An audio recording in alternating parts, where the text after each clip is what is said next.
Boa noite a todos, sejam todos bem-vindos. Para mim é uma grande satisfação mais uma vez retornar aqui ao CRA. Essa palestra é uma iniciativa e faz parte do calendário da Comissão de Logística aqui do Conselho, do qual eu faço parte. E para mim é uma satisfação inenarrável poder retornar aqui para falar de um tema extremamente interessante. Concorda ou não com essa afirmativa? Na verdade, você fala de suprimentos, você fala de supply chain, você fala de ganhos através de processos estruturados de sourcing, mas a negligência no tocante à gestão de contratos é algo muito significativo. Ou seja, é sobre essas e outras nuances que nós vamos falar hoje. A gestão de contratos, ela é o objetivo que controle, né? Gestão, gerenciamento, é algo que não se vê hoje, né? Inclusive aí reside uma grande oportunidade de catapultar a sua carreira, porque todo mundo foca na negociação propriamente dita, que é algo que é muito corriqueiro, muito conhecido dentro do processo concorrencial, daquilo que é gerenciado pela área de suprimentos, né? Passa aquela impressão de que, olha, o ganho está no processo de sourcing. Eu diria que são coisas complementares, porque você pode, no processo de sourcing muito bem elaborado, muito bem estruturado, apontar uma seta para onde reside a oportunidade. Mas se você não tiver gestão de contrato, se você não tiver controle, você não sair daquela configuração do amadorismo que a gestão de contratos ainda ganhou, ainda tem essa roupagem dentro das organizações, você não consegue tornar concreto tudo aquilo que você vislumbrou num processo estruturado de sourcing. Então, assim, gerenciar contratos, manter um nível de governança, de controle, de algo onde você possa, de fato, cristalizar e quantificar, tangibilizar a oportunidade oriunda de um processo concorrencial, um processo de sourcing, de fato entrando valor no caixa da companhia. Esse tipo de análise de valor é mais do que necessário fazer, né? Porque se você faz um processo muito bom no tocante às atribuições de compras, mas negligencia suas atribuições na gestão de contratos, ou seja, você está anulando todo um esforço antecedente. Algumas atribuições da área de gestão de contratos, você precisa ter uma matriz de risco e responsabilidade. Quem faz o que, quando, né? Qual o plano de resposta que eu vou ter para cada risco que se apresenta? Por quê? Porque o contrato já está naquela esfera onde eu preciso fazer a gestão de cunho operacional, fazer a performance acontecer e minimizar possíveis riscos, possíveis contingências. Eu preciso realizar o levantamento e atualização da base de dados de contratos. Poxa, quantos contratos eu tenho sobre a minha gestão? Chega a ser uma providência elementar, né? O que eu tenho nas minhas mãos para poder gerenciar? Eu não sei qual é a vultosidade financeira de cada contrato, eu não sei qual é a complexidade de cada contrato para minha operação, eu não sei qual é a força de trabalho de colaboradores indiretos que eu mobilizo em cada contrato meu, ou seja, aquilo que eu esperava ter como objeto de gestão, na verdade eu não faço gestão nenhuma, ou seja, eu fiz um processo de concorrência muito bem delineado que apontou um potencial, ou seja, uma possibilidade expressiva de ganho que eu, pela imaturidade na gestão de contrato, não estou conseguindo tornar concreto, não estou conseguindo tornar isso material. Então eu preciso ter matriz de riscos, definir quais são os papéis e responsabilidades e providência elementar, né? Ter uma base de dados que seja confiável, né? Ter uma base de dados que me forneça elementos, subsídios, para que aí sim eu consiga fazer gestão. Eu preciso realizar auditoria nos contratos, auditorias periódicas. À medida que você contrata um fornecedor, para ele te fazer a provisão de um material ou de um serviço, algo que é importante para o teu processo produtivo, para a tua operação, que não pode ter descontinuidade, é mais do que necessário, uma providência sine qua non, você fazer auditorias periódicas nesse contrato. Porque senão o fornecedor ele acaba, por falta de cobrança, por falta de uma supervisão efetiva, existe aquele relaxamento natural, né? Se não tem cobrança, se ele não é envidado a seguir um rumo, enveredar um rumo de atingimento de performance, o que ele vai fazer? Ele vai entregar aquilo que é básico, né? Veja, é toda uma seara que favorece em produtividade, favorece o não atingimento de uma performance excepcional. Então, auditar quer dizer também acompanhar, verificar a aderência de todas as prerrogativas e obrigações contratuais que foram combinadas, que foram pactuadas, para realmente você constatar se isso está sendo, de fato, na prática, sendo exercido.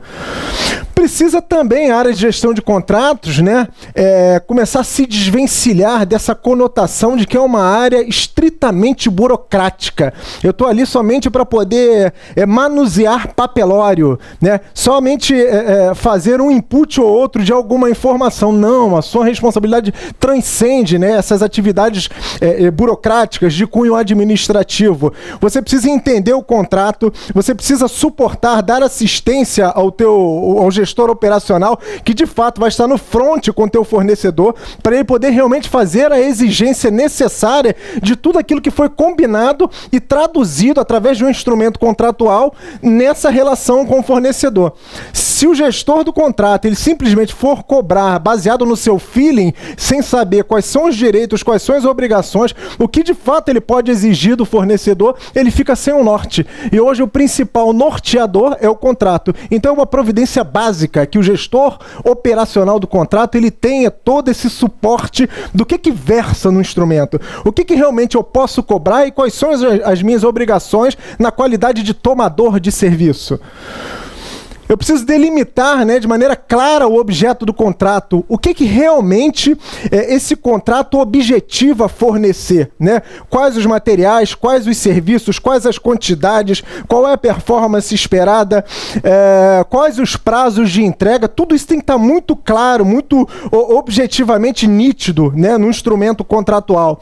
As obrigações bem definidas, né? Ou seja, o que você precisa entregar no curso do tempo.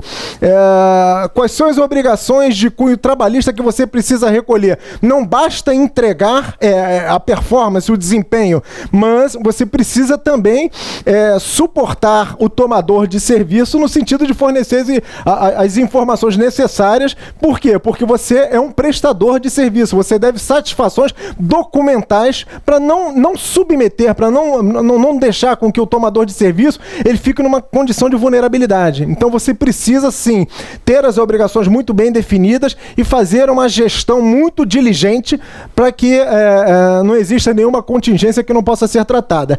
A contraprestação pecuniária, eu estou entrando aí sim no aspecto comercial, né? Vou pagar quanto por cada serviço ou produto que vai ser fornecido. Ou seja, as condições, a configuração remuneratória desse contrato precisa estar muito bem explicitada, né? Quanto o fornecedor vai receber? Qual é a política de ônus e bônus, né? Porque nós temos assim a grotesca mania de estabelecer contratos que somente nos favoreçam, né? Contratos, por exemplo, com indicador de nível de serviço, onde eu cobro do fornecedor somente o ônus daquilo que ele gera por uma prestação de serviço que não atingiu um mínimo de razoabilidade.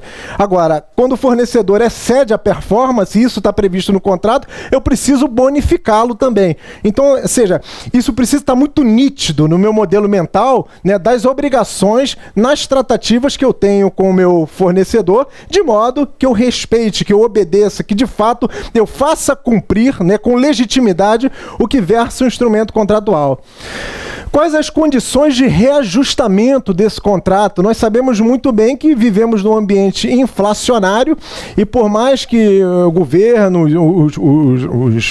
a política monetária do país esteja sob uma determinada condução, nós sabemos muito bem que o dinheiro ele se desvaloriza no curso do tempo. Então é necessário que seja feita uma atualização dos preços para poder fazer a recomposição mínima inflacionária do preço que você, por exemplo, comprou hoje a R$100, daqui a um ano não serão mais R$100. Então, esse preço ele precisa ser atualizado e essa correção precisa estar prevista no contrato.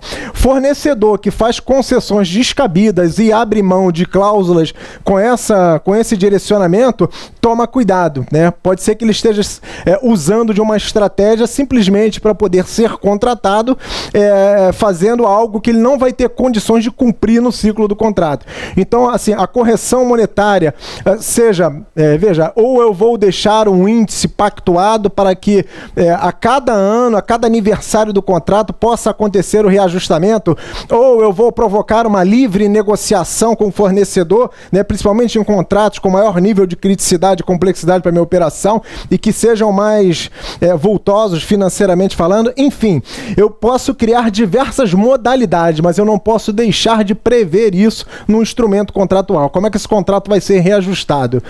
Multas para inadimplência. Quando eu falo de multa, eu estou falando de fato numa penalidade, mas uma penalidade de cunho pecuniário, aquilo que é quantitativo, aquilo que vai doer no bolso do fornecedor, caso ele descumpra alguma cláusula contratual. Ou seja, olha, se você estabeleceu comigo um pacto de entregar uma determinada parte da empreitada que eu combinei contigo em 10 dias, está entregando em 15, você fica suscetível a uma multa. O que é a multa? A multa é uma penalidade, mas com caráter de cunho financeiro, né? Ou seja, ele precisa sentir de fato no bolso que aquela negligência na prestação de serviço ou no fornecimento me causou um dano, e me causou um dano, ele sim fica suscetível a ser penalizado. Existe uma grande diferença, né, entre multa e penalidade. A multa, eu estou aplicando, eu estou definindo exatamente, numericamente, o que ele pode ser impactado pelo ponto de vista financeiro. A penalidade é a recorrência dessas negligências no fornecimento, pode levar, por exemplo, a uma resilição contratual, porque eu preciso, na qualidade de tomador de serviço, de contratante, eu tenho que ficar fazendo intervenções rotineiras para poder corrigir falhas de fornecimento desse meu fornecedor. Aqui, perdas e danos, né? Ou seja, quando você contrata um determinado fornecedor, você deposita nele toda a confiança de que ele vai fazer por você aquilo que ele não quer se comprometer. Então, baseado nisso, isso exige do fornecedor, né, pelo menos pressupõe que ele tem um nível de compromisso tamanho com o seu negócio. Ou seja, a divisão disso é bastante compartilhada. O nível de comprometimento ele é tamanho que o fornecedor ele precisa sentir um alto nível de envolvimento. Ou seja, se você não fornecer a contento, se você descumprir as obrigações contratuais, se você não entregar a performance que eu não estou impondo, mas eu combinei com você, você fica suscetível a uma penalidade financeira e uma penalidade de risco de perda do próprio contrato. Aqui tem uma polêmica que diz o seguinte: olha, o nível de colaboração e entrega tem que ser tamanho que ele precisa se sentir parte envolvida no meu negócio, né? A relação do contratante com a contratada. Mas no mercado diz o seguinte: até que ponto a atribuição de uma penalidade de cunho de lucro cessante isso é palatável aos olhos do fornecedor, né? O lucro cessante está querendo dizer o seguinte: olha, se você não performar e ocasionar um problema tão crítico, tão complexo na minha operação, de modo que isso seja um grande desencadeador de prejuízo financeiro para mim, ou seja, eu deixe de captar a receita proveniente do meu negócio por uma falha sua de fornecimento, essa falha você vai ter que cobrir. Então o mercado, assim, parece utópico, mas o mercado ele não digere muito esse tipo de cláusula, né? Com essa configuração, com essa redação, né? Mas é necessário que envolver o fornecedor para incutir nele aquele senso de responsabilidade, de compromisso firme com o negócio. Não é aquele fornecimento frio, onde eu pactuo uma condição comercial com você e você vai me entregar e cessa a relação comercial baseado na entrega, no fornecimento e no pagamento. Não, transcende. Ele é parte ativa do sucesso do meu negócio. Execução específica da obrigação, né? Ou seja, mais uma vez, a questão da obrigação está muito nítida, o fornecedor sendo conhecedor do que ele precisa fazer, daquilo que ele precisa entregar, né? E se comprometer de modo a fazer com que isso aconteça na prática. Quem são a identificação dos representantes de ambas as partes? Quando você fala em fazer gestão de contratos, né, você envolve pessoas que de fato vão atuar nessa gestão, né? Lá não basta simplesmente celebrar o contrato. Se você não colhe, por exemplo, no momento de fazer aquele briefing contratual, você não colhe a assinatura de quem de fato vai ser o gestor operacional. Ou seja, você não está dando a ele ciência do que ele vai ter que gerir no ciclo de vida do contrato. Então é necessário que você estabeleça esse tipo de compromisso e dilua a responsabilidade com quem de fato vai fazer a gestão. E hipóteses de rescisão contratual, rescisão motivada, rescisão imotivada. A rescisão imotivada, você simplesmente identifica que o fornecedor ele não está te atendendo no nível que você considera minimamente razoável, então, uma vez expressa no documento contratual, você pode fazer uso, sim, desde que você respeite, né, o aviso prévio que versa no contrato. Então, assim, ou a hipótese de você, por exemplo, o fornecedor, ele te causar algum prejuízo colossal ou alguma coisa nesse sentido, e você realmente querer rescindir o contrato com esse fornecedor. Isso precisa estar estabelecido, até para não engessar essa relação contratual.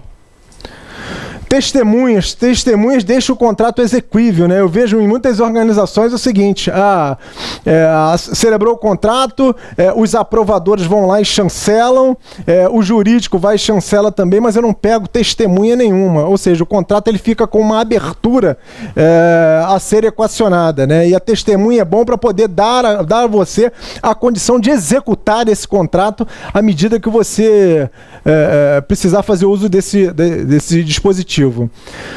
Alguns riscos que devem ser gerenciados em gestão de contrato. Por exemplo, contratação em regime de urgência e sem cotações, né? Ou seja, você só formaliza aquilo que já foi definido e muitas vezes já está em execução, já está em andamento, né? É extremamente pejorativo para o comprador ter que assumir uma responsabilidade dessa. Então, ou seja, tente evitar que isso aconteça. Atue na raiz do problema, né? Atue junto e fortemente com o teu cliente interno, de modo a evitar que situações como essa tenham recorrência, né? É engraçado assim, todas as turmas de MBA e os contatos que eu faço no mercado, todo mundo diz que isso é uma prática recorrente, né? O comprador ele fica sem oportunidade nenhuma de estruturar um processo, de planejar, de fato ter um tempo para poder cristalizar uma oportunidade fruto de um trabalho maior de inteligência. Contratações sem concorrência definida por critério técnico. Ou seja, que critério é esse que dá embasamento para uma contratação direcionada? Isso pode levar a um risco iminente de contrato? Obviamente que sim. Você já colocou o fornecedor na tua planta, no teu site, trabalhando, né? E simplesmente, ele uma vez que já conseguiu entender que absorveu o contrato, ele não vai aceitar determinadas cláusulas que deponham contra a operação dele, né? Cláusulas que aparentemente possam ser abusivas. Muito pelo contrário, você dá a ele um pouco mais de poder para ele poder te questionar. Poxa, eu já estou mobilizado aqui, eu não posso aceitar esse tipo de configuração de cláusula contratual. Isso é prejudicial para mim. Indicação de amigos, de diretores, gerência, é o que mais acontece também, né? Infelizmente, isso é um mal que precisa ser erradicado, né? Isso é transformado em contrato, mas você não... Pelo fato de vir uma contratação nesse regime, né, nessa modalidade top-down, faz aquilo que nós precisamos que seja executado, não te dá a oportunidade de fazer minimamente uma aferição de preço, quiçá um processo de sourcing muito mais elaborado, e isso tem riscos iminentes para a gestão do contrato. Por quê? Porque o fornecedor percebe o nível de descontrole da tua operação. E percebendo isso, qual vai ser o nível de comprometimento dele? Nenhum. Ou seja, ele está suportado pela hierarquia da empresa e não numa relação de confiabilidade que ele estabeleceu com o profissional de compras. E fornecedores cativos, né? Chamadas compras viciadas. Não, sempre foi com esse fornecedor. Então, para que eu vou mudar? O risco da mudança pode oferecer uma ruptura sem igual. Mas por que isso? São paradigmas que são criados que você, até por conveniência e falta de compromisso para realmente fazer um trabalho muito mais planejado, elaborado, é muito mais simples você tratar uma requisição, uma demanda que você recebe com um backlog que você precisa se desvencilhar, né? Isso traz riscos de contratação. Isso não traz compromisso do fornecedor para com a tua operação. Ele vai fazer, mas não vai se sentir nunca parte do processo, parte do processo de negócio, do alcance do resultado, né? O nível de aderência ao propósito, de atingimento do objetivo estratégico de maneira conjunta, isso acaba não acontecendo. O fornecedor já sabe que é carta marcada, que toda oportunidade de contratação que for vislumbrada, ele sabe que já tem um direcionamento por subterfúgios que dispensam comentários. A ausência de inventários de contratos, ou seja, periodicamente, isso tem que ser rotinizado, você precisa saber quantos contratos você gerencia. Mais uma vez, qual o nível de complexidade de cada contrato? Qual é a monta financeira envolvida em cada um desses contratos? Ou seja, faz um ranking, né? Monta, é o que a gente diz que é transportar a complexidade desse contrato para aquela matriz de portfólio de compras, para você poder entender efetivamente o que aquele contrato de fato representa para a organização. Ele é complexo pelo ponto de vista operacional? Ele me oferece uma oportunidade de estreitar um relacionamento, fazer alguma coisa no sentido de engenharia conjunta e com isso, nessa relação mais simbiótica, mais integrada, nós conseguirmos com a solução, o know-how que ele tem para poder me oferecer, conseguir tangibilizar, materializar isso em algum resultado? Como é que ele usa o know-how, o background que ele conseguiu construir de mercado em prol do meu negócio? Então isso tem que ser levado em consideração. E mais, não é só quantificar quantos contratos eu tenho, né? Você precisa segmentar quais as categorias que você contrata, qual o nível de contrato que você tem com cada fornecedor, qual é a modalidade de contratação que você está estabelecendo com cada um desses fornecedores, qual a importância estratégica que esse fornecedor tem no seu processo de negócio. Será que você não está subaproveitando o potencial que esse fornecedor tem para poder te oferecer? Né? Será que você tá tratando de uma maneira igualitária todos os fornecedores, né? E não dando a tratativa especial para aquele que tem algo a mais para poder te entregar? Né? Vejam, quando você projeta aquela matriz de portfólio de compras, identifica alguns itens, alguns fornecedores que são estratégicos, você vai tratá-los da mesma forma que você trata fornecedores que estão dentro do teu quadrante operacional? Obviamente que não, a tratativa é diferente.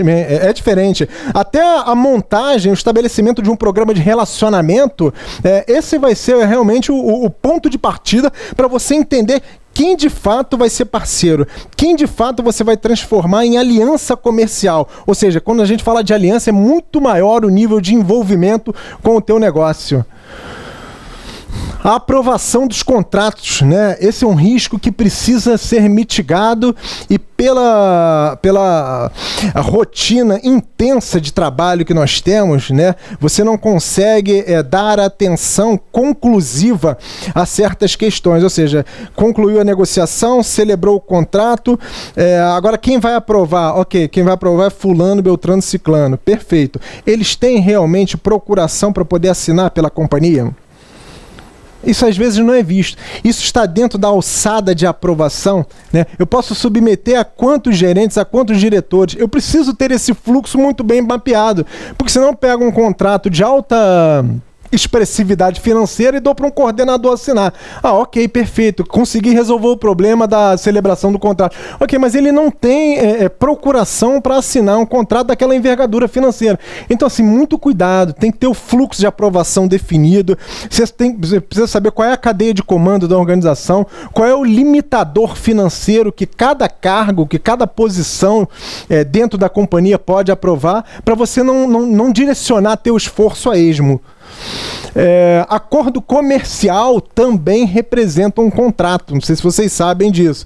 Então, assim, muito cuidado quando você der aquele ok por e-mail para o fornecedor, porque isso já configura uma obrigação de fornecimento e às vezes uma obrigação que pode te levar a situações de fragilidade comercial, de modo que o fornecedor venha pleitear de você algo que até então você não tinha identificado como risco em potencial. Então, assim, muito cuidado desses ok, simplesmente para poder dar fluidez no processo. Pronto, já passei o e-mail para o fornecedor concordando com com 100%, né, de maneira integral com a proposta comercial que ele me apresentou. Ok, às vezes você nem leu a proposta comercial, sua visão estava restrita ao preço, mas tinha lá um monte de condicionantes que você, uma vez que você dá o de acordo, você está concordando plenamente com o que ele está expondo na proposta dele. E a proposta tem nuances que podem depor, né, que podem fragilizar a sua situação. A identificação e movimentação de terceiros, né? Tem gestores que no afã de reduzirem o seu quadro de colaboradores diretos, né? Ou seja, otimização da força de trabalho, enfoque muito maior no desempenho, na prestação de serviço. O que ele faz? Ele transforma colaboradores diretos em indiretos, né? E muitas vezes é percebido que o quantitativo permanece e tem mais terceiros do que colaborador direto. Entendeu o que eu falo? Ou seja, então a administração, a gestão do headcount que está dentro da sua companhia, isso também é uma providência que precisa ser acompanhada de perto com bastante diligência. E isso desencadeia ali na redução de funcionários efetivos, mas pode se tornar também uma armadilha. Ou seja, você precisa entender quantos contratos você tem, qual é o headcount que é movimentado em cada contrato, qual é o total de headcount que cada contrato, não, que a monta do seu contrato ele aponta efetivamente o que realmente você tem para poder administrar, para você realmente identificar qual é o devido balanceamento entre colaboradores diretos e indiretos. E o início do fornecimento sem o contrato está assinado. Isso é demais. Manda fazer porque o negócio é urgente. É o que eu mais presenciei na minha trajetória profissional dentro da área de suprimentos. Não pode parar a operação. Né? Tinha uma requisição lá que tinha uma configuração que dizia o seguinte: põe máquina parada que tem que contratar de imediato. O comprador já vai entender que é dessa forma. Eu falei, que máquina parada? Aí você recebe a requisição, a especificação está lá, caneta e lápis. Que máquina é essa? Né? Ou seja, não tem nenhum cuidado, porque sabe que esse é um indicativo de urgência. Só que urgência pode desencadear também prejuízo. Urgência não permite o comprador dele realizar o trabalho dele de uma maneira alinhada com as melhores práticas de gestão de compras do mercado. E com isso você vai estabelecer também modelos contratuais que não vão ser favoráveis para você, que vão te dar engessamento na sua relação com o fornecedor. O Contract Life Cycle Management, ou seja, acompanhamento do ciclo de vida do contrato. O que é isso, né? As organizações começam a ampliar o seu olhar sobre a importância de fazer gestão. E fazer gestão não é simplesmente colher as assinaturas e proceder ao arquivamento. Não, é muito mais que isso. Você atua na fase pré do contrato, ou seja, na concepção do contrato, durante o ciclo de vida dele e também no encerramento, né? Que o encerramento, o fato de você encerrar o contrato não quer dizer que, de fato, você ainda não tem obrigações a cumprir. Então, você precisa abarcar todo esse escopo com um olhar de gestão. Algumas fases do ciclo de vida do contrato. O próprio draft do contrato, né? Ou seja, por que é importante ter contrato padrão hoje? Minimiza risco, minimiza as discussões inócuas, minimiza discussões que realmente não dá ao fornecedor a oportunidade de querer discutir uma minuta inteira. Vamos somente em pontos específicos do contrato que causou desconforto, para aí sim, ok, o que causou desconforto em você, para nós tentarmos fazer um refinamento de modo que seja bem aceito ou minimamente palatável. O draft do contrato é o esboço, né, daquilo que vai se transformar de fato num instrumento contratual. A própria negociação, até mesmo ainda dentro do processo de concorrência, você envia para o fornecedor uma minuta do teu contrato para ele poder avaliar e verificar, olha, isso é passível de digerir ou não. E no termo de aceitação, ele já retorna com as possíveis ressalvas. Ou seja, você já minimiza ou pelo menos já consegue identificar qual o potencial e onde será realmente o objeto de discussão caso aquele fornecedor se posicione bem comercialmente.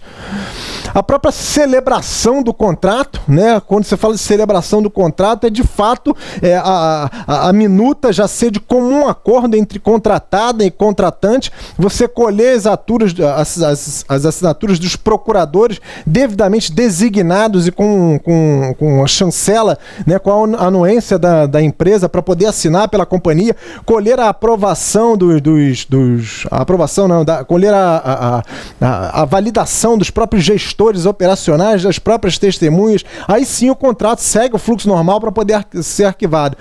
Armazenamento do contrato em meio eletrônico, né? Até para poder desburocratizar, otimizar custo com papelório, né? Cada vez mais as empresas estão digitalizando os seus contratos, né? Ou seja, tem até o chamado GED, gerenciamento eletrônico de documentos, para poder facilitar isso. Você tem toda uma base informacional onde lá fica todo o portfólio de contratos e a consulta é muito mais célere, muito mais rápida do que você ter que resgatar um papelório para poder interpretar e aí sim te subsidiar numa tomada de decisão. Não, à medida que está lá tudo eletrônico no portal de contratos, você tem maior facilidade de acesso aos documentos dos contratos que você gerencia. Você tem que fazer sim o workflow, né, o acompanhamento diligente de todas as fases do contrato, né, você acompanhar o contrato em todo o seu ciclo de vida, acompanhar a performance, ter reuniões periódicas com um gestor operacional, apontar para a área de compras quais são os potenciais riscos que precisam ser minimizados, que precisam ser trabalhados, ou seja, não é aquela gestão de você delargar, não, tem que ser um acompanhamento que seja um acompanhamento acurado, de modo que gere no fornecedor o compromisso e aquele senso de vigilância, de supervisão que está acontecendo. Controle de prazos de renovação, né? Ou seja, é muito comum dentro das organizações você ver uma série de contratos e contratos muito críticos para a operação que a vigência expirou. E o fornecedor continuou prestando serviço.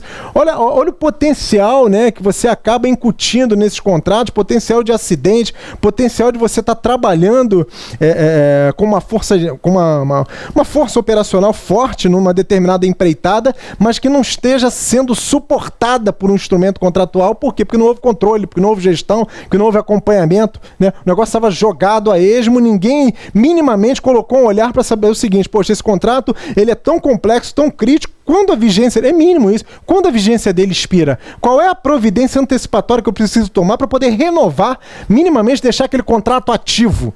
Então isso tem que acontecer. Você tem que ter histórico de acompanhamento do contrato, até para poder subsidiar no momento da renovação a área de compras, a área de sourcing, saber o seguinte: como é que foi a trajetória desse fornecedor em todo o ciclo contratual? Ele conseguiu atender a contento? Ele excedeu a performance? Ou ele teve recorrência de baixa performance? Qual foi a capacidade de resposta dele uma vez questionado? Ele teve plano de resposta para algumas contingências? Ele causou algum risco para a nossa operação? Ou ele tinha um plano exatamente um plano de resposta para poder minorar, para poder minimizar esses riscos? Ou ele esperou um input meu para poder agir? Então, assim, estudar, né, meticulosamente qual foi a atuação desse fornecedor, de modo a você entender, e quando você for submeter uma avaliação de renovação automática, você ter os subsídios necessários para poder defender a permanência ou a resilição do contrato do fornecedor. E precisa também ter um sistema que te proporcione relatórios personalizados. Eu quero começar a entender todas as nuances, todas as particularidades que aconteceram nesse contrato, baseado nessa fonte informacional que eu tenho dentro desse portal de contratos. Agora, precisa me permitir relatórios, precisa me permitir que eu consiga montar todo aquele miscelâneo de informações, de modo que me dê condições de subsidiar uma tomada de decisão assertiva. Todo contrato ele tem o norte nas leis vigentes, ele não sobrepõe nenhuma lei, né? Eu vejo algumas empresas com um nível de exigência até maior do que a lei, não sei se vocês já viram isso, né? Ou seja, não, a lei prevê isso, aí o fornecedor ratifica que vai cumprir, mas o teu nível de de exigência para que o fornecedor atenda, ele está suplantando o que a lei pede. Então, ou seja, minimamente, numa condição de razoabilidade, ele tem que estar em condição equânime ao que a lei está demandando, né? Agora, se você quiser pedir mais, né, principalmente no que concerne a termos de saúde, segurança, até para poder se precaver, ok, você pode até fazer isso. Não pode é que seja menos do que a lei preconiza e tampouco tentar transformar o teu instrumento contratual em algo que se sobreponha ao que versa a própria lei. Aviso com antecedência sobre prazos de renovação, mas, mais uma vez, se é objeto de negligência, de acompanhamento, eu preciso saber quantos contratos vão vencer, saber exatamente qual é o prazo alinhado com a área de sourcing, qual é o prazo que eles precisam para poder operacionalizar todo um processo concorrencial, né, com a tranquilidade necessária, né, mantendo como produtividade prioritária, né, o alcance de saving para a companhia, um saving que seja sustentável. Qual é o tempo razoável que você tem para poder trabalhar isso meticulosamente, trazer o resultado para a companhia e não deixar a operação desprovida por falta de um instrumento contratual que dê suporte a isso. Então você precisa entender o nível de complexidade de cada contrato e qual o tempo que a área de sourcing de fato precisa para fazer um trabalho denso, um trabalho com profundidade, um trabalho com análise, um trabalho com base e benchmark de mercado. Ou seja, você precisa de tempo. E qual é o nível de antecedência necessário que você vai parametrizar no teu sistema para apontar o alerta lá pro comprador. O comprador, tem esse contrato aqui, está vencendo daqui a 6 meses. Logo, você precisa atuar. Então, assim, gerencia a tua categoria sabendo quantos contratos você tem para poder gerenciar e qual vai ser a tua tomada de decisão e ação para poder agir de fato, de maneira contundente em cada um deles. E a otimização da base de contrato. Quando eu falo de otimização da base de contratos, é começar a enxergar quão relevante é a sua categoria, de modo que você, poxa, para que eu vou ter contratos assim tão pulverizados?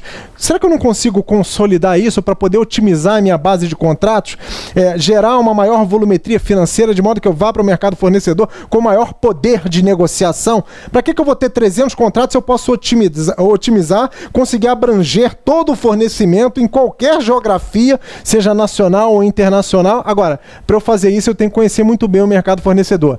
Eu tenho que fazer bons benchmarks. Eu preciso estar em contato e intercâmbio constante com o mercado para que essas oportunidades possam ser cristalizadas e descortinadas.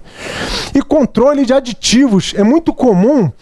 Perdi o prazo, faz um aditivo. Nossa, isso é depreciativo para qualquer profissional de suprimentos, né? Eu já peguei assim, processos com 15, 16 aditivos. Isso é bonito aonde, gente? Né? Isso é sinal que o trabalho de gestão de compras e contratos não está sendo bem feito. O ciclo de vida de contrato não está sendo acompanhado. Já começou a entrar naquela esfera da comodidade. Se não atender, se perderem o prazo, a gente faz um novo aditivo.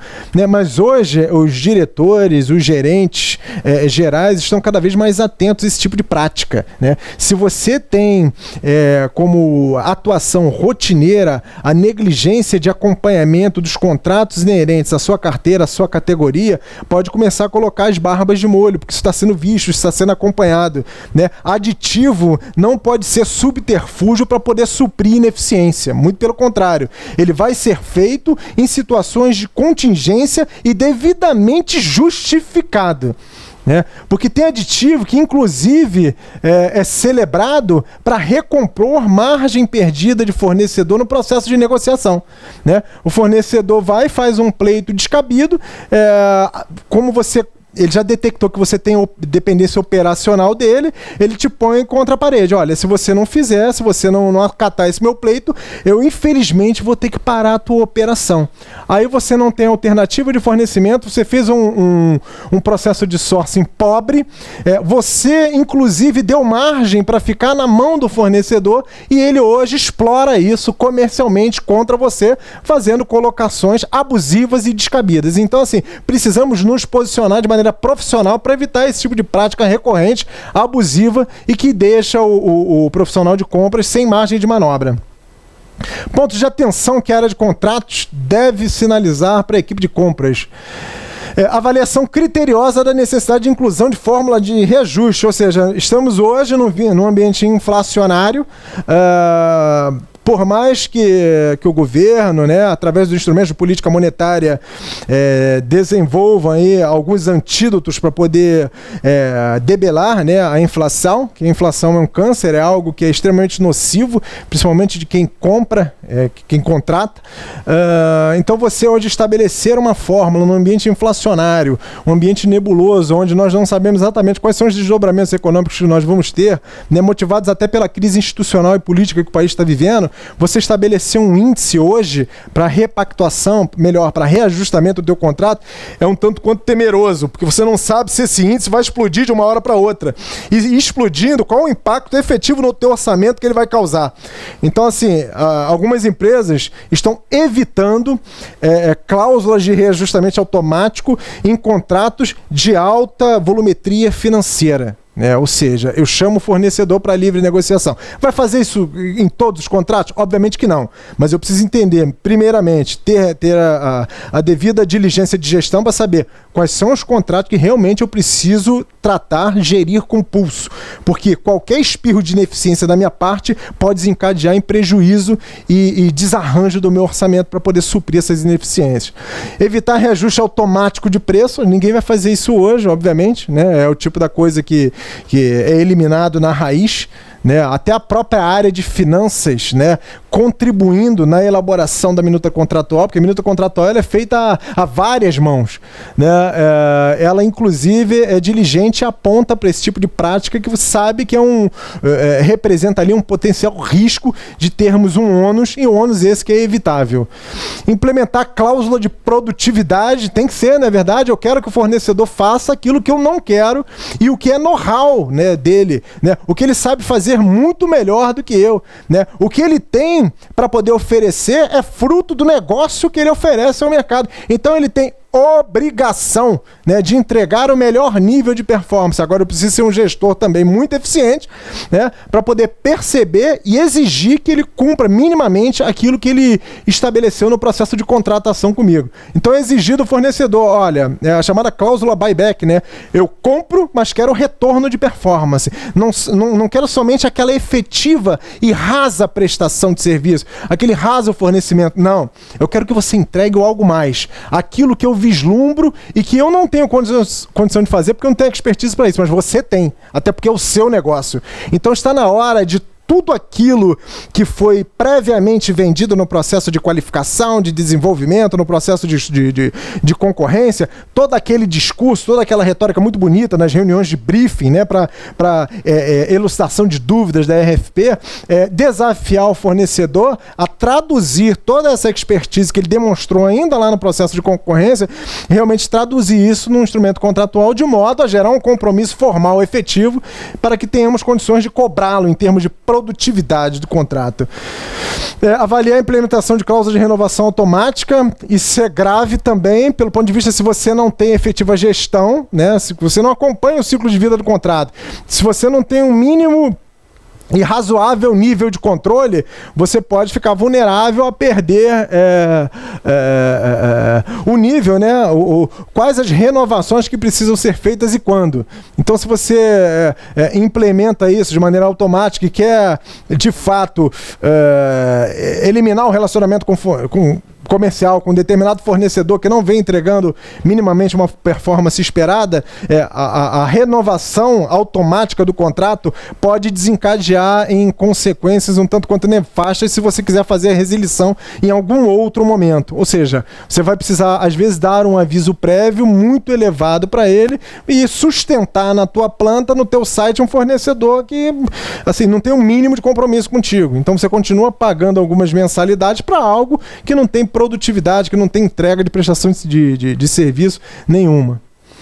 a não acatar o take or pay, né? Ou seja, você no afã de garantir o fornecimento, né? De não sofrer nenhuma ruptura de fornecimento, principalmente de produtos extremamente críticos para a sua operação, você vai e acata essa cláusula no contrato, é o chamado level pague de qualquer maneira.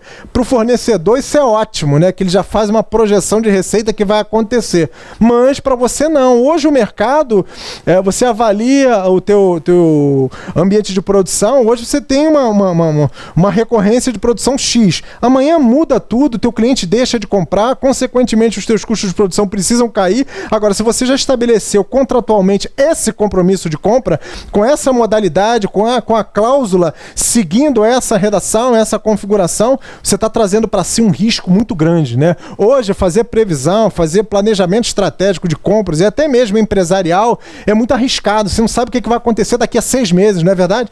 Então, assim, eu preciso me precaver. À medida que eu trago para mim um risco iminente de algo que pode ser mutável, né, de algo que pode ser modificado assim, drasticamente, eu assumir um compromisso de compra com o fornecedor, eu posso me sobreestocar de um determinado produto que daqui a 6 meses não vai ter mais utilidade nenhuma para mim, mas eu gerei o compromisso, né?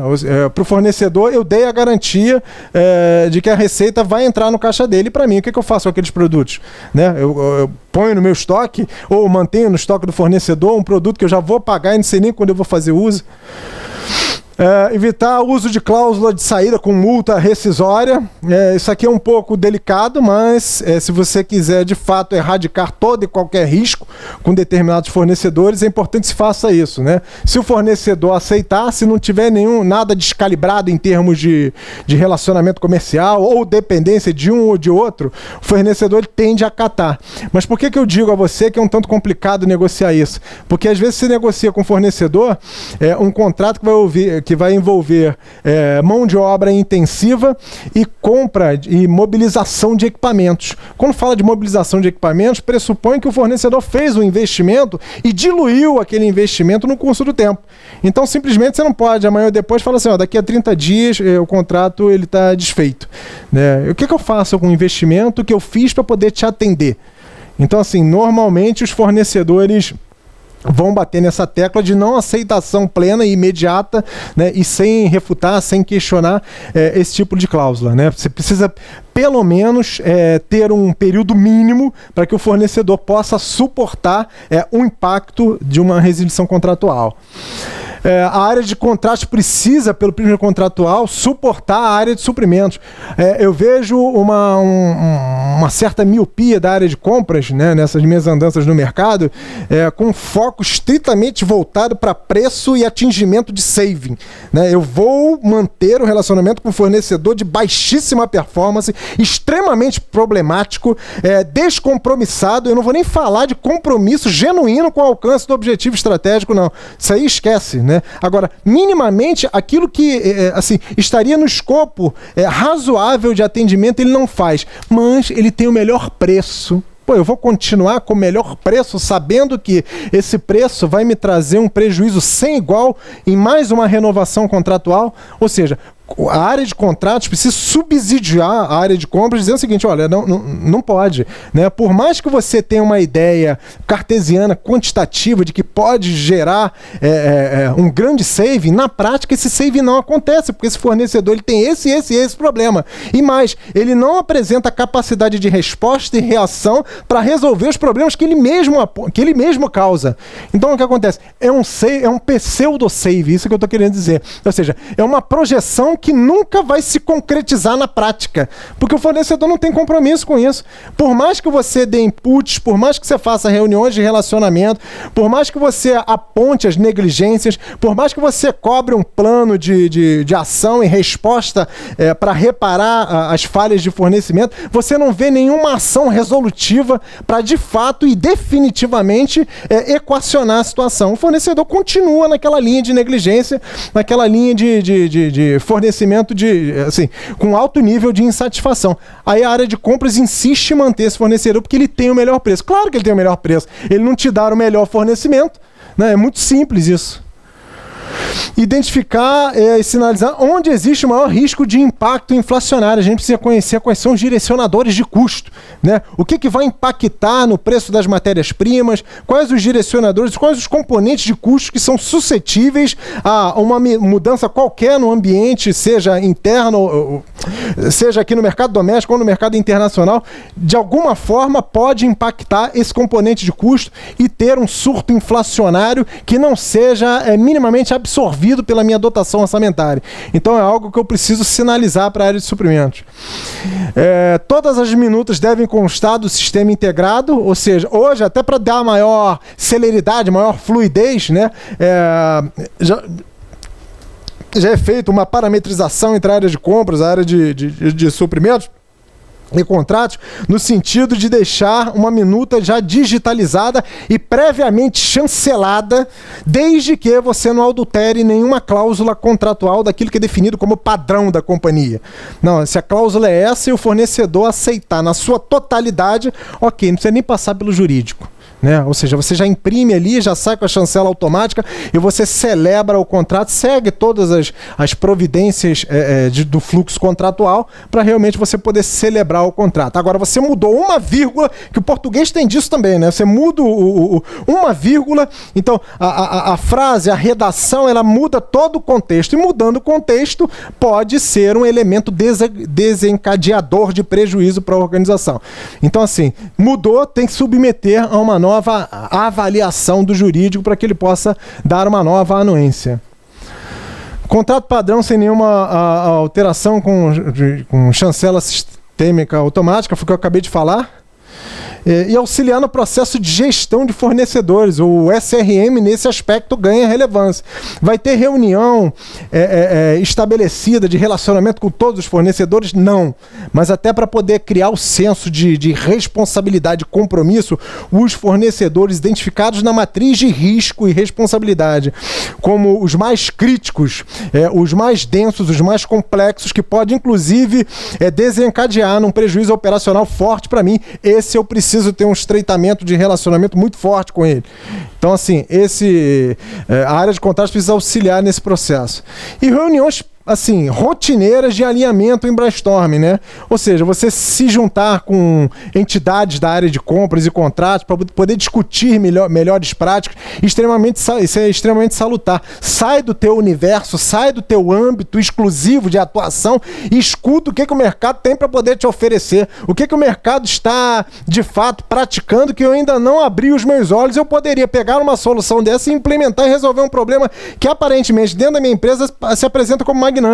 Agora, eu não posso deixar de intercambiar experiências com o mercado. Eu não posso deixar de dar ouvido ao que o mercado está querendo me dizer, né? Através dessas interações, muitas soluções são apresentadas, são descortinadas. Agora, precisa ter essa predisposição de gestão de ouvir o fornecedor. Wagner é um exemplo muito claro, né? Passamos por algumas empresas que cerceavam esse tipo de prática. Não recebe fornecedor não, porque fornecedor é problemático, né? Vai sugar o meu tempo que eu tenho para poder dedicar em diversas atividades de cunho meramente operacional. Pô, como é que eu vou vislumbrar, oxigenar, inovar nos meus processos de sourcing para fazer uma boa gestão de contratos e conseguir, de fato, materializar bons saves se eu não dou minimamente ouvido para o mercado fornecedor? Isso faz parte da gestão de contrato, né? Tudo começa lá, ó, na fase embrionária da necessidade e vai até o efetivo pagamento, o cumprimento das obrigações para com o fornecedor. Isso passa por desempenho, isso passa por relacionamento, isso passa para incutir uma mentalidade de compromisso do fornecedor para com o nosso negócio. Quem é que vai fazer isso? Quem vai doutrinar? Quem vai catequizar? Somos nós. O cara precisa entender o seguinte: a nossa relação não é fria, somente de fornecimento. Você entrega, recebe, ponto. Não, você é parte integrante na construção da solução. Ele precisa entender isso. E quem é que vai fazer isso acontecer? Somos nós, profissionais de compras, profissionais de contratos. Por que fazer gestão de pleitos? Pleito é uma desgraça, concordam? Sim ou não? Concorda, Wagner? Por que é uma desgraça? Né? Porque nós nos deparamos muito facilmente com fornecedores oportunistas e mal intencionados. Né? Ou seja, ele vai para um processo de concorrência com um preço que não é um preço exequível, né? É um preço que é insustentável, um preço que ele não representa condições mínimas para que ele possa atender razoavelmente as obrigações contratuais, mas ele mantém aquilo. Aí o comprador míope, achando que está fazendo um negócio excepcional, vai e abraça aquela condição e ainda faz marketing pessoal interno daquele processo dele, dizendo o seguinte: olha, estou trazendo um ganho, eu não tenho nem palavras, né, de tão substancioso que ele é. Aí vai, vende isso internamente, faz aquele marketing errático e vende isso na organização. Mas a empresa propriamente dita nunca consegue identificar o fruto daquela ação, né? Por quê? Não houve ação de mitigação de risco para poder entender os componentes de custo e precificação do fornecedor, para entender de fato se aquela precificação era uma precificação temerária ou não. Precificação temerária é exatamente isso que eu estou dizendo para vocês, né? É o fornecedor que quer entrar a qualquer custo, pega um comprador leigo, ele oferece uma oferta extremamente convidativa, mas que não é exequível, né? Ou seja, não consegue ser praticada, ser executada, logo não vai trazer benefício nenhum, né? Vai trazer o quê? Negligência no custo do fornecimento. Mas depois que ele entrou, o trabalho de suprimir aquele fornecedor da tua base, né, a complexidade para a tua operação, ela existe. Então, assim, cuidados antecipatórios no relacionamento com esse fornecedor precisam ser evitados. Você não pode sair absorvendo qualquer fornecedor com base unidirecional no preço, com foco irresponsável de saving, né? O saving ele tem que acontecer, mas de uma maneira que seja perene e que, sobretudo, seja sustentável. Como é que você, por exemplo, consegue, dentro da tua métrica, dentro da tua configuração de reporte de saving, pegar todo um save de um contrato de 5 anos e apontar a tua produtividade num único mês? Ou seja, como? Você não sabe se você não acompanhou o contrato em 5 anos, você não sabe se o fornecedor, de fato, ele vai performar tudo aquilo que está combinado, externado no instrumento contratual. Por isso que é o forecast versus o realizado. Você acompanha mês a mês, né? É o modelo americano de aferição de performance e produtividade de compras. Você pegou um contrato de 300 milhões de reais, mas 300 milhões de reais diluídos em 5 anos, em toda a vigência. Então, mês a mês, você vai acompanhar o realizado versus o previsto para você, de fato, tangibilizar e constatar se essa produtividade está acontecendo. Você no play, você precisa manter o equilíbrio econômico e financeiro dos contratos, né? Obviamente que sim, você precisa manter um nível de equilíbrio para que o fornecedor ele tenha condições de fato, na prática, realizar todo o fornecimento. Então, assim, muito cuidado no momento da equalização de propostas. Entenda os componentes de custo do fornecedor, para que você não tenha surpresas e para que você não se depare com o chamado dumping. Fornecedores aventureiros que só querem entrar na sua companhia para que, uma vez entrando, fruto de uma negligência ou de um amadorismo ou de uma miopia de um comprador irresponsável, ele vai, celebra um contrato com quem não tem condição de executar na prática. Logo vem um pleito.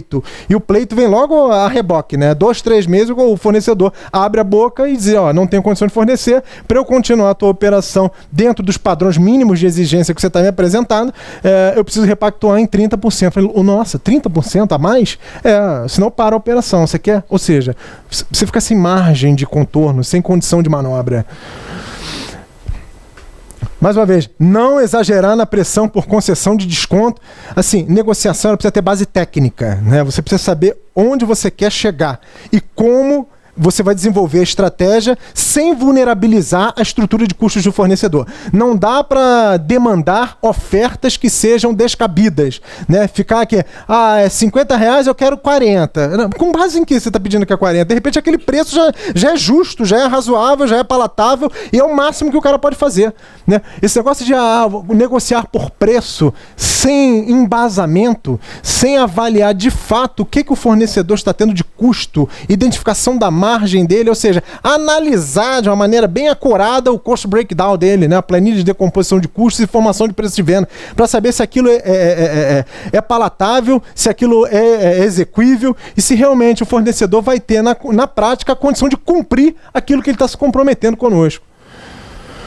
conhecer, mais uma vez, a estrutura de custos do fornecedor. Falávamos até sobre isso hoje, lembra, Mônica? Ou seja, essa é uma providência, uma competência que a área de compras tem demandado demais dos seus profissionais. Né? Não é só pegar o preço, olhar e ponto. Não, hoje você faz análise de TCO, você faz análise de composição de custos, né? Identificação, onde é que são os custos do fornecedor, ver se ele está subdimensionando ou superdimensionando, qual é a cascata tributária que incide, qual é a margem do fornecedor. Tudo isso muito nítido para você poder enxergar e verificar se aquilo realmente faz sentido, se tem coerência ou não. Uma providência muito importante que tanto a área de compras e a área de contratos ela precisa ter muito bem arraigada, é doutrinar o cliente interno na relação cotidiana, na relação diária com ele. Por quê? Você contrata, o gestor operacional não toma conhecimento do objeto e das obrigações do contrato, e como ele tem um relacionamento estreito diário com o fornecedor, ele sai pedindo tudo a todo tempo. Só que isso tem ônus, né? Não tem almoço grátis para ninguém.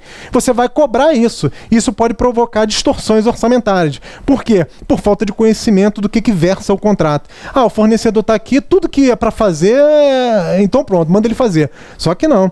A inobservância das prerrogativas contratuais podem te levar a comportamentos perniciosos e fragilizando o caixa da companhia. E alterações qualitativas ou quantitativas, ou seja, o preço do fornecedor está justinho, entendeu? Vai entregar um nível que não é uma excepcionalidade em termos de qualidade, mas você quer exigir. Você compra um Fusca e quer exigir uma Ferrari.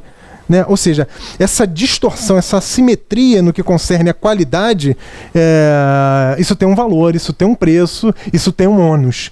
Então, assim, exija do fornecedor com base naquilo que você contratou. Se você quer aumentar o nível de qualidade do fornecedor para com o fornecimento, saiba que isso vai ter que ser precificado.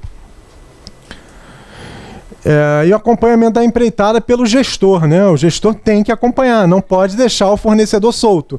Não, senão daqui a pouco o fornecedor ele vai vir com um pleito magnânimo para poder te apresentar dizendo que, olha, naquele serviço, naquela empreitada que você pediu para eu poder realizar, eu não tinha dimensionado o recurso. E se você não faz um acompanhamento acurado da estadia do fornecedor na tua planta, no teu site, você fica suscetível, sem força argumentativa para poder refutar. Não, isso que você está pedindo é descabido, é fora de propósito. Como é que você vai fazer isso se você não acompanha, se você não faz gestão de contratos? E decisões de comprar, né? O make or buy decision. Wagner conhece bem isso aí, né? Ou seja, qual é o critério? Aí eu faço uma pergunta, estou falando demais, vocês têm que responder também. Qual é o critério rudimentar que normalmente as empresas devem considerar para uma decisão de primarização ou terceirização? Leidiane, o que você acha? Custo. Custo é um driver, sem dúvida. O que mais? Flávio, fala alguma coisa, Flávio. Você tem lá vários contratos, né? Contratos que você identifica que são críticos, que precisa de um olhar forte de gestão. Aí você identifica, não, eu preciso fazer uma análise se é melhor contratar, primarizar, né? Ter uma força de trabalho primarizada, ou vou delegar, vou terceirizar isso. Qual seria o critério? Custo, performance, eu falo, mas eu me respondo, tá, Flávio? Custo, qualidade, você entregar para quem pode fazer melhor por você, privilegiando e não negligenciando o aspecto do custo, né? Você tem que... essa equação tem que estar muito bem equilibrada, né? Tem gente que quer um desempenho excepcional, mas não tem orçamento para poder comportar, né, essa sobrequalidade. E mais, essa sobrequalidade é de fato necessária? De repente não.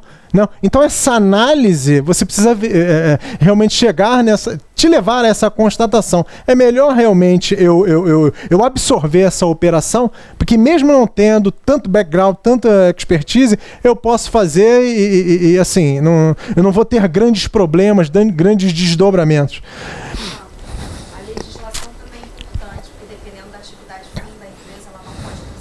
Sim, sem sombra de dúvida. Inclusive já tem um projeto aí no Congresso, já há anos a fio, de regulamentar o processo de terceirização, que até então é um tanto quanto empírico. Né? A gente já sabe que tem a questão da responsabilidade subsidiária, a questão da pessoalidade, do paralelismo, da habitualidade, ou seja, tudo isso nós sabemos. Contratamos um fornecedor, queremos performance, mas queremos ter também ingerência sobre a atuação dele. Ficar apontando, olha, é ele que tem que ser contratado. Por que isso?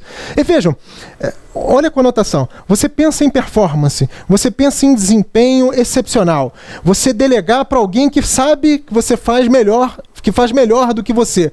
Mas aí, olha o risco que não é devidamente ponderado para poder ser mitigado. Eu vou contratar o Sandro porque ele sempre prestou esse serviço. Então eu mudo a empresa, mas não mudo a pessoa. Você não está contratando performance, você está contratando funcionário. Aí daqui a pouco o Sandro vai pedir isonomia, vai pedir integração ao quadro efetivo de colaboradores. Essa visão que tem que ser um pouco amplificada, até para poder minimizar o potencial de risco existente, né? E ampliar a visão também no sentido de, independente de quem vai prestar o serviço, o fornecimento, eu quero o melhor desempenho dele. Né? Esse negócio de ficar... É a mesma coisa ali no processo de definição da especificação para IRFP. Não, para que eu vou apontar quantos funcionários o fornecedor vai ter que ter para poder fazer a operação? Deixa que ele dimensiona, gente. Eu quero a melhor prestação de serviço. Se ele vai fazer com 100, 200, não me interessa. Não interessa. Eu vou cobrar o que de fato eu entendo que é o melhor para a minha operação. Né? E mais, nesse processo tem um outro agente que entra muito forte, mas ainda aqui no Brasil isso ainda está na fase muito incipiente, que é a quarteirização, né? Você colocar um intermediário, né? Um gestor de fato para poder gerir o teu terceiro. Né? E você, é como se fosse um preposto seu. Então, assim, hoje você vê a Jones Lang que faz isso, mas às vezes, assim, a Jones Lang tem a vocação de quarteirização, né, para poder gerir contratos e exigir performance. Ele passa a ser o teu canal principal de interlocução para cobrar a performance de um fornecedor. Mas ainda assim, você quer ficar inferindo lá na ponta, não dizer o que o cara tem que fazer, apontar, às vezes assinar a ordem de serviço. Isso aí é uma deturpação total do processo de terceirização. Isso tem que ser levado em consideração, porque senão você mata a produtividade e continua com o teu olhar viciado em tomar conta de atividades meramente operacionais. Você não está focando no teu core competência, naquilo que você realmente naquilo que realmente é a competência central e significativa para o alcance do objetivo estratégico do teu negócio. Você ia falar, Wagner? Variável importante é o próprio core business, tanto na concepção da atividade principal, como também no posicionamento estratégico de se tornar mais ou menos verticalizado ou horizontal. Perfeito, exatamente. Ou seja, assim, nesse aspecto eu preciso entender que um fornecedor é um agente indutor da mudança. Né? Eu preciso entender o seguinte: qual é o norte estratégico que o board da empresa está determinando. Baseado nisso, eu vou definir qual é o meu modelo de atuação para poder suportar, para poder alicerçar essa estratégia. Se eu tiver que terceirizar atividades que são mais onerosas pelo ponto de vista operacional, que assim seja feito, mas com responsabilidade, com critério. Saber exatamente o que pode ser terceirizado. Por quê? Uma vez que eu terceirizo, eu não quero ter problema, eu não quero ter intervenções constantes, eu não quero ficar inferindo na atuação do fornecedor. Se eu tiver que fazer isso, eu estou pagando mais caro e tendo um desdobramento de responsabilidade. Perguntas? Sim ou não? Só um instantinho, Wagner, por favor. Precisa do microfone, né? Porque senão...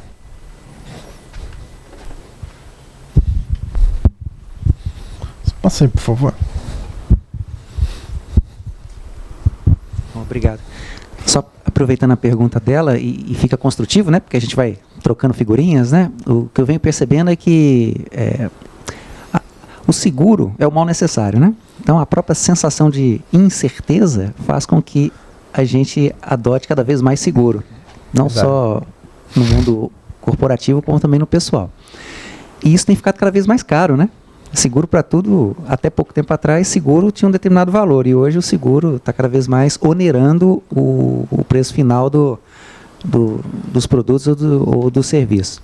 Então, o que eu tenho visto que tem acontecido muito os contratantes, principalmente aquelas empresas de maior envergadura, por terem melhores condições de negociação das apólices, têm contratado e comprado, né, sem o seguro, arcado com o próprio seguro e disponibilizando a DDR, né, a dispensa de regresso para os seus fornecedores. Isso. E isso tem acontecido de uma forma bastante ampla. Então, apenas uma contribuição, porque ela perguntou de seguro, e para a gestão de contratos é um item realmente muito importante a questão do seguro, porque ele não pode ser esquecido, seja como contratação direta, seja como fazendo parte daquilo que o fornecedor está entregando. E aproveitando, nós já tivemos experiências, né, numa empresa americana que americano, ele consegue, é o país das estatísticas, ele consegue mensurar tudo, né? Então, várias informações imensuradas, ele transforma isso em números. E o contrato também. Muitos deles pensam assim, como é que eu vou quantificar se um contrato é bom ou não? Né? Então, se tiver algum advogado aí, pode até ajudar nessa contextualização. O contrato tem que ter o caput, onde tem contratante e contratado. Ele tem que ter uma vigência. Mesmo que a vigência seja indeterminada, ou seja, tem que estar previsto o seu horizonte na linha do tempo. Tem que ter obrigações de ambas as partes. Tem que ter KPIs, tem que ter, enfim, uma série de coisas, né, multas e, por exemplo, a questão do seguro. E para cada um desses itens tem uma nota, um peso dependendo do produto ou bem, do produto ou serviço a que se compra. E isso é interessante que na experiência que nós tivemos, no benchmark dos contratos americanos para os nossos, a gente sempre partia do princípio de que o contrato deles era mais estruturado, mais organizado e tal, e realmente o é. Só que o nosso brasileiro é muito mais completo. Ou seja, você pega um contrato brasileiro, ele tem 50 páginas e um contrato americano ele tende a ter 5, 6 páginas. Por quê? Porque lá também a questão da segurança em relação às instituições e à justiça é muito superior do que a nossa. Então, qual que é a tendência que a gente tem? De colocar tudo no contrato, aquilo que pode vir a ser um pleito, ou uma dificuldade, ou um questionamento futuro. Então, aproveitando a pergunta dela para trocar figurinhas nesses dois aspectos. Eu vou pegar um gancho aí do que você falou sobre o cumprimento da função social do contrato. Às vezes nós falamos aqui de minuta padrão, né? Preferencialmente ter uma minuta padrão para poder minimizar algumas discussões. Adotar o comportamento leonino nessas minutas chega a parecer ingenuidade, né? Porque, veja, o teu contrato ele não pode fugir o que versa a legislação, né? Então, assim, quando você pega um contrato extremamente leonino, ou seja, a culpa é sua, a culpa é sua, a culpa é sua, a culpa é sua, a culpa é sua, você pode fazer um contrato em 1, 2 páginas no máximo, mas aquilo não, assim, não é executável pelo ponto de vista da legislação em vigor. Então, assim, você querer exercer sobre o fornecedor uma pressão que não é sustentável aos olhos da justiça é ingênuo. Ou seja, o fornecedor vai ter que fazer isso, o fornecedor vai ter que fazer aquilo. Ou seja, você sabe que socialmente falando, o fornecedor não vai ter condição, mas você está utilizando da prerrogativa de ter um porte econômico superior para poder impelir esse fornecedor a fornecimentos, né, ao cumprimento de obrigações que são descabidas. Então, assim, veja, o contrato ele precisa ser estruturado, mas alinhado com a legislação em vigor. Porque senão acaba depondo contra você e isso passa a não ter o menor lastro de execução perante a justiça. Mais perguntas? Boa noite. Boa noite. Meu nome é Anderson, sou estudante de administração da Rural e o senhor bem pontuou a questão do conhecimento da estrutura financeira do fornecedor. Isso não tanto quanto invasivo, eu como cliente chegar e tentar entender, e ele também se sentir ameaçado, assim, na relação comercial, existe algum... porque realmente nunca fui da área de contratos, então é um pouco estranho você chegar e querer entender como é que quanto ele está ganhando efetivamente no seu contrato, na sua relação comercial. Sim, pode parecer invasivo. Obrigado pela sua pergunta. De fato, pode parecer invasivo, mas é uma prática comum no mercado, até para você evitar, como eu poderia dizer, ingenuidade e pagar por aquilo que de fato você não vai receber. À medida que você entende a estrutura de custos do fornecedor, você sabe efetivamente o que ele está considerando na sua precificação. Então, sim, é um instrumento e uma providência hoje legítima, devidamente reconhecida e incentivada no mercado. Principalmente quem lidar com suprimentos e suprimentos com inteligência, né? Como é que você vai debater e apontar a melhor estratégia de negociação se você não sabe onde reside a oportunidade do fornecedor? Mais uma vez, lembra que eu falei? Ficar batendo no preço, abaixa X, não vai adiantar nada. Você precisa entender onde é que está o foco da oportunidade, onde é que está o excesso, para poder apontar para o fornecedor. Não, isso aqui você está precificando, mas eu acho que se você tirar dessa linha de custos aqui, você consegue chegar onde eu quero. Ou seja, você você conduz o fornecedor a uma visão que aparentemente para ele está turva, ou aponta para eles o seguinte: a tua estratégia de precificação oportunista, comigo isso não vai ter efeito, porque eu consigo perceber e quero entender como é que você está precificando. Assim, e respondendo objetivamente a tua pergunta, é uma prática muito comum no mercado, extremamente salutar e já devidamente entendida e compreendida perfeitamente pelo mercado. Então, assim, sabe-se que em processos de concorrência de serviços com alto nível de complexidade, sobretudo que envolva cessão intensiva de mão de obra, que tenha fornecimentos assim, que venham coadunar, né, serviço e produto, ou seja, algo que seja tangível e intangível. É importante, sim, conhecer o que está sendo precificado, qual é a estrutura de custos do fornecedor, qual é a margem dele, qual é a incidência tributária, até para você poder, de fato, ratificar se aquilo é verídico ou não.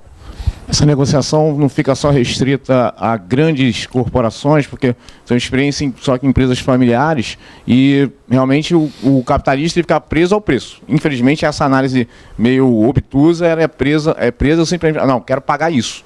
Quero pagar isso, e acaba sendo uma discussão exclusivamente do preço e acaba gerando todas as complicações que foi pontuadas. Não deixa de ser uma discussão com foco no preço. Mas eu quero entender como o preço está sendo formado. O valor que é gerado a partir do preço. Como esse preço está sendo formado? Esse é o trabalho de bastidores, né? Você apresenta a medida quantitativa que você está querendo, em termos de preço. Mas como é que você chegou nesse número? Eu quero entender isso, toda essa estrutura. Perguntas?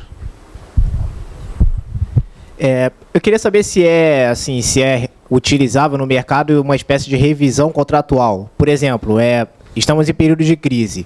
Algum contrato assinado no período pré-crise, mas que, por um motivo de crise, ocorreu algum imprevisto.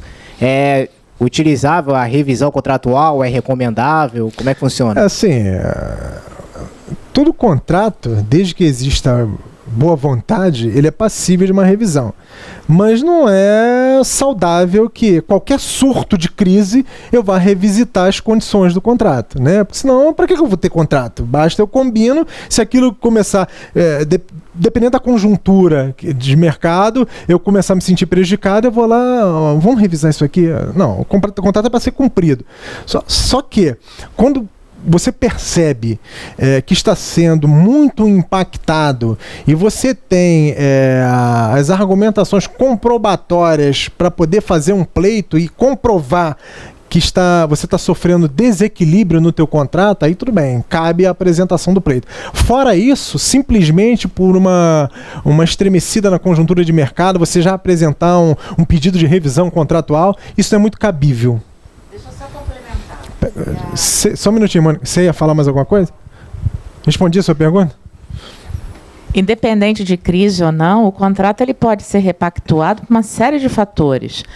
Por exemplo, a empresa ela aumentou sua produção.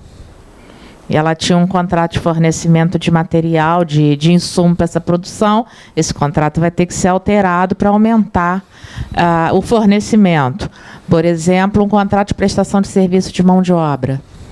A empresa ampliou o parque fabril dela e precisa de mais mão de obra para limpeza ou para vigilância. Então, existem, durante a vigência do contrato, circunstâncias que vão permitir que esse contrato seja alterado antes da sua finalização, independente de crise.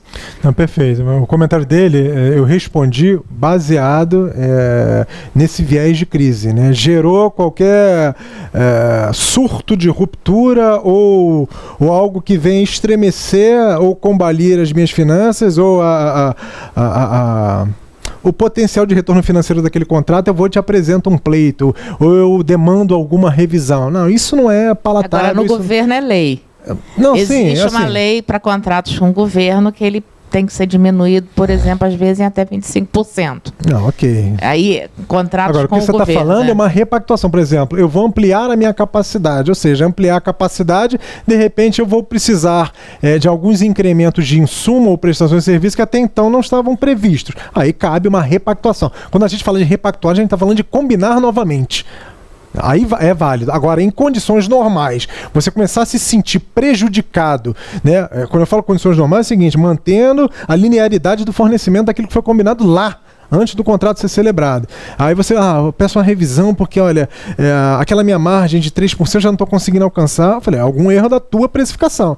Né? Eu preciso ter também essa blindagem para suportar esses abalos frutos da conjuntura econômica que nós estamos vivendo. O que a Mônica está falando é o seguinte, qualquer mudança na formatação do fornecimento, na ampliação de capacidade que vai gerar uma reconfiguração do contrato, isso pode ser repactuado, não deve.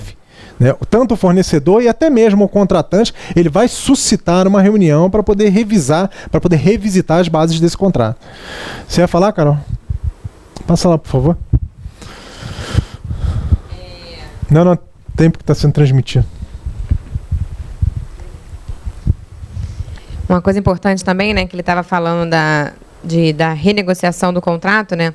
A gente está passando por um momento do qual a gente está vivendo essa experiência lá, onde a gente precisou renegociar o contrato e aí a gente precisava entender qual era o impacto disso, qual era o impacto do contrato que eu tinha com a empresa que eu terceirizava, que eu contratava, no faturamento dele. Porque a gente pode quebrar uma empresa realmente em tempos de crise, é uma observação que eu falo assim, olha, se eu renegociar um contrato, eu posso quebrar o fornecedor ao ponto de ele desistir do contrato.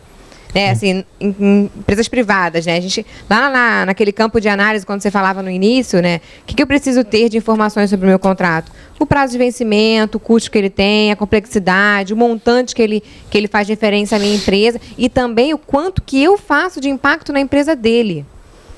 Isso, você concorda que não, perfeita a tua colocação, mas você concorda que é um risco que precisa ser devidamente ponderado e ter uma estratégia de mitigação? Porque se existe dependência de cunho econômico, não pode haver operacional. Principalmente se esse fornecedor for muito importante para o teu processo, você não pode simplesmente, por uma estratégia exacerbada e míope de preço, sufocá-lo demais, porque senão você quebra o fornecedor. Aí eu volto a questão para vocês. Não seria interessante, dada a dependência, o grau de dependência elevado com esse determinado fornecedor,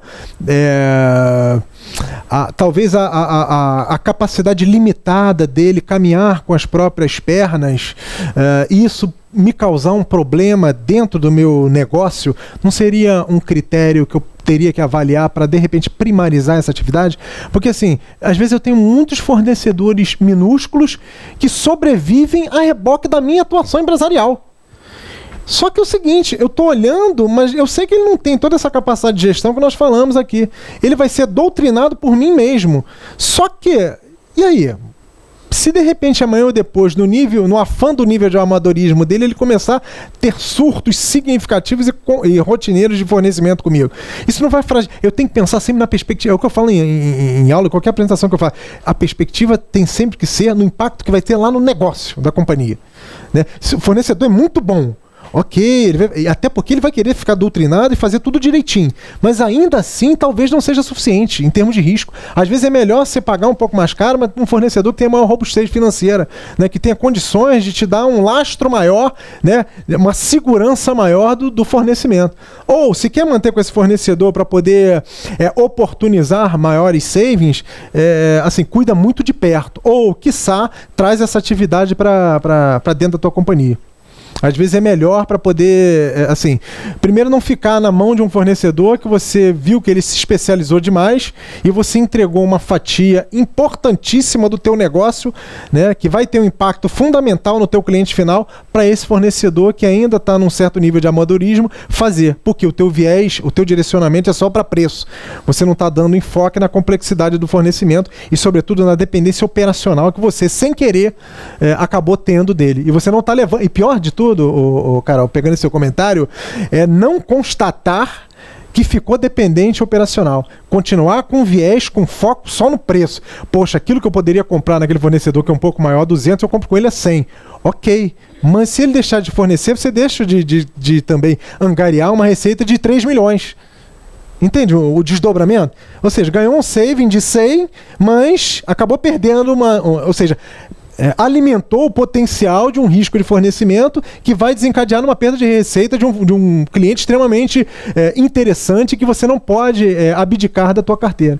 Então, assim, muito cuidado, né? O save, às vezes, nos leva a uma visão deturpada. O profissional tem que pensar com viés de negócio, sempre. Aí, completando, né?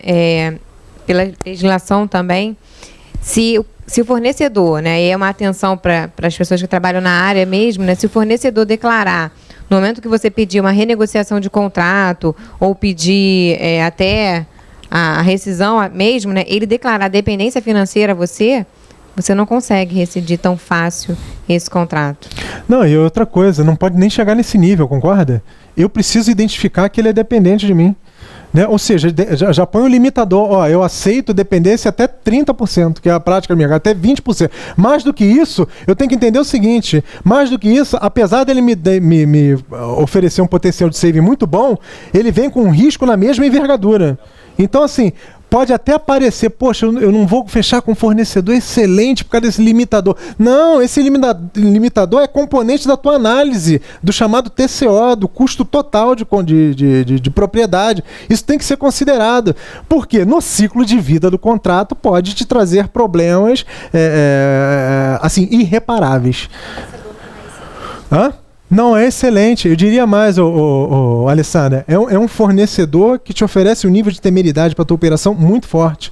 Né? Você continuar com essa visão míope, cega, com os olhos vendados, diria até, focando só no save, mas é um save que é irresponsável e insustentável, que pode trazer um risco muito grande e, sobretudo, o teu cliente final acabar sendo impactado. Perguntas? Marcelão fala tanto aqui, não está falando nada. O que está acontecendo? Primeira observação? Legal. Pessoal, obrigado. Assim, uma mensagem motivacional que eu tenho para passar para vocês. Independente da circunstância da vida, tá difícil, não tá? Né? Quem perdeu o emprego hoje, nossa, reza porque o tempo de recolocação está cada vez mais extenso. Né? A vida nos oferece uma série de motivos para poder desistir, para poder nos prostrar. Né? Mas à medida que eu tenho compromisso com a minha vida, com a minha história e com a vontade de fazer acontecer, eu vou gradativamente suplantando todos esses obstáculos. Então, acreditar em você mesmo, né? A chamada Você S.A. Né? Tá difícil, tá, mas eu vou continuar fazendo a minha parte, continuar caminhando, que uma hora o cenário melhora e Papai do Céu ajuda. Obrigado. Obrigado a vocês também.